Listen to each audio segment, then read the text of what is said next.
அறிவில் சிறந்தவர்களுக்கும் அனுபவ மிக்கவர்களுக்கும் அமைச்சர் பெருமக்களுக்கும் சட்டமன்ற உறுப்பினர்களுக்கும் எனது அன்பான வணக்கம்.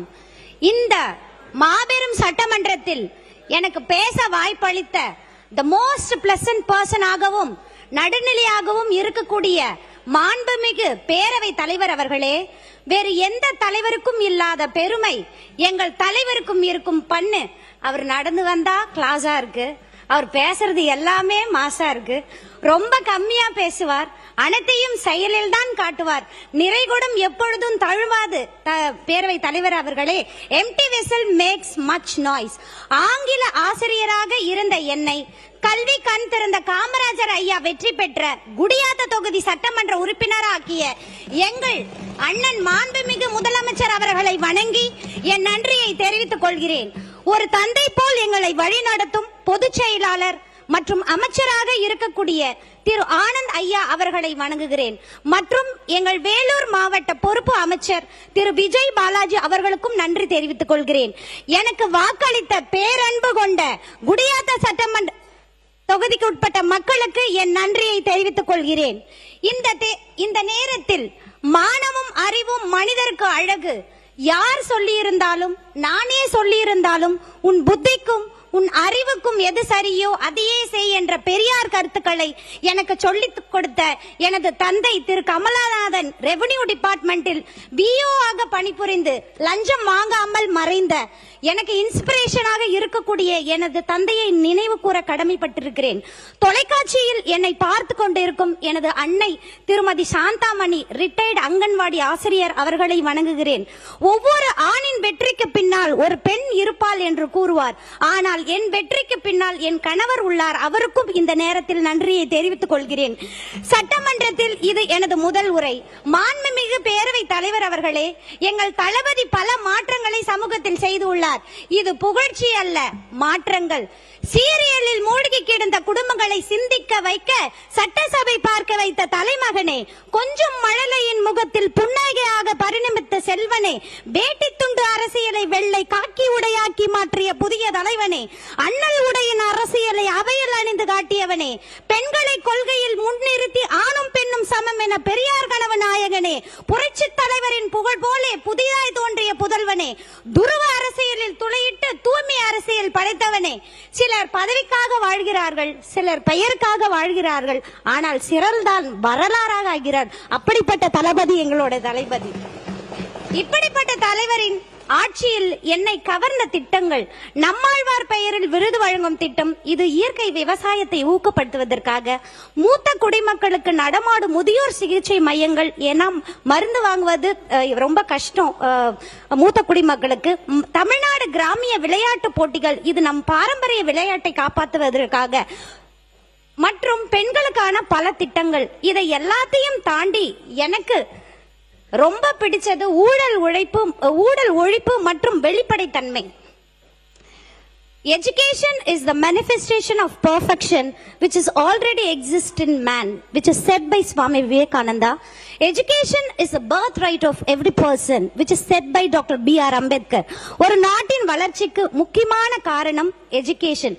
இந்த எஜுகேஷனை பத்தி தலைவர்கள் எப்படியெல்லாம் பேசியிருக்காங்க. ஆனா எஜுகேஷன் சொல்லி கொடுக்கிற ஆசிரியர் நிலை. மாண்புமிகு பேரவை தலைவர் அவர்களே, பல ஆண்டுகளாக டெட் எக்ஸாம் எழுதிட்டு லட்சக்கணக்கான ஆசிரியர்கள் காத்து கொண்டு இருக்கிறார்கள் போஸ்டிங்காக. அது மட்டும் இல்லாமல் நியமன தேர்வு வேற இதுல பாஸ் பண்ணி இருக்காங்க, அவங்களுக்கும் போஸ்டிங் கொடுக்கப்படவில்லை. நானும் டெட் பேப்பர் 1, 2 நியமன தேர்வு 1 and 2 டிஆர்பி இதுல எல்லாத்துலயும் நானும் பாஸ் பண்ணியிருக்கேன், எங்களுக்கும் ஆனா போஸ்டிங் வரல. I'm standing here on behalf of all the teachers of Tamil Nadu. நியமன தேர்வு இல்லாமல் தகுதி தேர்வின் அடிப்படையிலும் சீனியாரிட்டி அடிப்படையிலும் ஆசிரியர்களுக்கு பணி நியமனம் வழங்குமாறு கேட்டுக்கொள்கிறேன். காரணம், கிட்டத்தட்ட இந்த ஆசிரியர்கள் பாதி வாழ்க்கை வேலையை எதிர்பார்த்தே போயிடுச்சு. அதே போல ஸ்பெஷல் டீச்சர்ஸின் நிலைமையும் 10 ஆண்டுகளுக்கு மேலாக பணி நிரந்தரம் செய்ய காத்து கொண்டிருக்கிறார்கள். அவர்களுக்கும் பர்மனன்ட் செய்யும்படி மிகவும் தாழ்மையுடன் கேட்டுக்கொள்கிறேன்.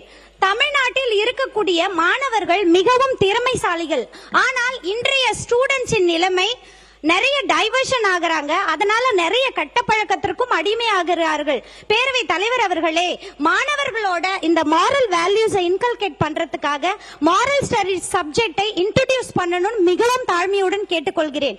அதே போல் மாணவர்களில் பலவித மாணவர்கள் இருக்கிறார்கள். நல்லா படிக்கிற மாணவர்களுக்கு சொல்லிக் கொடுக்கிறது பெரிய விஷயமே கிடையாது. ஸ்லோ லேர்னர்ஸ்க்கு ரொம்ப இம்பார்ட்டன்ஸ் கொடுக்கணும். அவங்களுக்கு சிலபஸ்லயும் வந்துட்டு தனி பாடத்திட்டமும் பாடமும் வழங்க வேண்டும் என்று மிகவும் பணிவுடன் கேட்டுக்கொள்கிறேன். அதே போல் ஸ்கூல்ஸ்ல வந்து பாத்தீங்கன்னா ஸ்வீப்பர்ஸே இல்ல, குழந்தைகள் தான் பெருக்கிறாங்க. அதனால இந்த ஸ்வீப்பர்ஸ் போஸ்டிங்க வந்து போடணும்னு மிகவும் பணிவன்புடன் கேட்டுக்கொள்கிறேன். எல்லா ஸ்கூல்லயுமோ காம்பவுண்ட் சுவர் எழுப்பும்படியும் ஆர்ஓ வாட்டர் வசதி செய்து கொடுக்கும்படி மிகவும் பணிவுடன் கேட்டுக்கொள்கிறேன். தொகுதி சார்ந்த என்னுடைய கோரிக்கைகள் பேரவை தலைவர் அவர்களே, அடிப்படை வசதியான குடிநீர் வசதி பேர்ணாம்பட்டுக்கும் குடியாத்தத்துக்கும் கட்டாயமாக வழங்க வேண்டும். இந்த டிரைனேஜ் ப்ராப்ளம் வந்து குடியாத்தத்திலும் பேர்ணாம்பட்டிலும் நிறையவே இருக்கு. இந்த ரிச்சஸ்ட் மேனுக்கு என்ன கிடைக்குதோ அது புவரஸ்ட் மேனுக்கும் கிடைக்கணும். நீங்க ரிச்சஸ்ட் தெருவுல மட்டும்தான் டிரைனேஜ் கரெக்டா இருக்குது, புவரஸ்ட் மேன் இன்னும் புவரா தான் போயிட்டு இருக்காங்க. சோ இந்த நிலை மாற டிரைனேஜ் சிஸ்டத்தை ஒழுங்குபடுத்தி கொடுக்கும்படி மிகவும் பணிவுடன் கேட்டுக்கொள்கிறேன். இந்த நேரத்தில் நம்மளோட முதலமைச்சருக்கு நன்றி கூற கடமைப்பட்டிருக்கிறேன். 50 வருடங்களாக கொத்தமாரி குப்பத்துக்கு வந்து பஸ் வந்து இல்லாம இருந்தது. அதை ஏற்படுத்தி கொடுத்த முதலமைச்சர் அவர்களுக்கும் டிரான்ஸ்போர்ட் மினிஸ்டர் அவர்களுக்கும் எனது நன்றியை தெரிவித்துக் கொள்கிறேன். எங்களுக்கு ஊருக்கு வந்தீங்கன்னா ஃபுல்லாவே குப்பையா தான் இருக்கு. இந்த குடியாத்தத்திலயும் பேர்ணாம்பட்டிலையும் எஸ்டிபி இருக்கு. பட் நகராட்சிக்கு வந்து குப்பை கொட்டுறதுக்கான இடங்கள் வசதி இல்லவே இல்லை. இது அந்த குப்பை கொட்டுற இடத்துல வந்து எம்ஜிஆர் நகர்ல கொட்டுறதுனால அந்த மக்களுக்கெல்லாம் வந்துட்டு டிசீசஸ் வருது. அதை தடுக்கிறதுக்காக ஒரு குப்பை கொட்டும் இடத்தை வந்து கொடுக்குமாறு மிகவும் பணிவுடன் கேட்டுக்கொள்கிறேன். பேர்ணாம்பட்டு பகுதியில் வந்து ரொம்ப காலமா வந்து ஒரு காலேஜ் கூட இல்ல. அதனால ஒரு காலேஜ் கட்டி கொடுக்கும்படி மிகவும் பணிவுடன் கேட்டுக்கொள்கிறேன். அதே போல் எங்கள் பேர்ணாம்பட்டுல வந்து பாத்தீங்கன்னா மோர்த்தனா டேம் ரொம்ப அழகா இருக்கும். அதை வந்து சுற்றுலா தலமாக மாற்றி கொடுக்குமாறு அன்புடன் கேட்டுக்கொள்கிறேன். பத்தல்பள்ளி டேம் கன்ஸ்ட்ரக்ஷன் ஆரம்பிச்சு பாதியிலே நிறுத்தி இருக்கிறாங்க. அதையும் வந்து விவசாயிகளுக்கு பயனுள்ள வகையில் கட்டி கொடுக்குமாறு கேட்டுக்கொள்கிறேன். முதலில் எங்களோட குடியாத்தத்துல தான் வந்து தேசிய கொடி வந்து நெய்யப்பட்டது. அதற்காக ஒரு நினைவு சின்னத்தை அமைக்கும்படி கேட்டுக்கொள்கிறேன். இந்த இலவச வீட்டுமனை ரெவென்யூ டிபார்ட்மெண்ட்ல நிறைய இந்த இலவச வீட்டுமனை தான் இருக்கு. நிறைய பேருக்கு இப்ப பட்டா வழங்கி இருக்காங்க, ஆனா இடம் வழங்கப்படவில்லை. இதையும் பரிசீலனை செய்து அவர்களுக்கு உடனடியாக பட்டாவும் இடமும் வழங்குமாறு கேட்டுக்கொள்கிறேன். அதே மாதிரி இந்த ஸ்கீம்ஸ்ல புத்தகத்துல இருக்கிற ஸ்கீம்ஸ் எல்லாம் வந்து மக்களுக்கு வந்து போய் சேர மாட்டிருக்குது. ஒரு சின்ன உதாரணத்தை மட்டும் சொல்லிடுறேன். இந்த மாற்றுத்திறனாளி டிபார்ட்மெண்ட்ல ரொம்ப சிறப்பா செய்யறாங்க. அவங்களுக்கு வந்து குடியாத்தத்திலே ஜிஹெச்லே வந்து வார வெள்ளிக்கிழமை வராங்க. வந்துட்டு அவங்களுக்கு என்ன உதவியோ அதை செய்யறாங்க. இது மக்களுக்கு வந்து தெரியல. அதனால இது ஒரு ரெக்வஸ்டா வைக்கிறேன். ஒவ்வொரு துறையிலையும் இருக்கிறவங்க வந்து என்னென்ன ஸ்கீம்ஸ் இருக்குன்னு அடித்தட்டு மக்களுக்கு கண்டிப்பா சேர்க்கிற ஒரு பொறுப்பு நமக்கு இருக்கிறது. அதனால ஒவ்வொரு டிபார்ட்மெண்ட்லயும் இந்த ஸ்கீம்ஸ் போய் சேர்க்கணும்னு மிகவும் பணிவுடன் கேட்டுக்கொள்கிறேன். குடியாத்தம் ஜிஹெச்ல வந்துட்டு டாக்டர்ஸ், நர்ஸ், லேப் டெக்னீஷியன்ஸ் எல்லாருமே குறைவா இருக்கிறதுனால போஸ்டிங் போடணும்னு கேட்டுக்கிறேன். அதே மாதிரி மேன் பவர் வந்து எல்லா டிபார்ட்மெண்ட்லயும் ரொம்ப குறைவா இருக்குது. Transport, police department, even all the departments. இந்த திருக்கோயில்களுக்கு வந்துட்டு தனியாக நிர்வாக அலுவலர்கள் வந்து போட வேண்டும் என்று ஏன்னா இன்சார்ஜ் தான் பாக்குறாங்க. தனியான நிர்வாகிகள் வந்து போடணும்னு கேட்டுக்கிறேன். எங்க குடியாத்துல வந்து பிரைமரி டிஓவே இல்ல. சோ டிஓ வந்து எங்களுக்கு போடணும்னு கேட்டுக்கிறேன். பேராம்பட்ல வந்து நீதிமன்ற கட்டடம் வந்து கட்டி தர வேண்டும் என்று கேட்டுக்கொள்கிறேன். குடியாத்த மக்களின் வாழ்வாதார மேம்படுத்தணும். மீண்டும் காமராஜர் ஆட்சியே வந்தது போல் இருக்கிறது. மகிழ்ச்சியாக உள்ளது. எனக்கு பேச வாய்ப்பளித்த பேரவை தலைவர் அவர்களுக்கும் முதலமைச்சர் அவர்களுக்கும் நன்றி.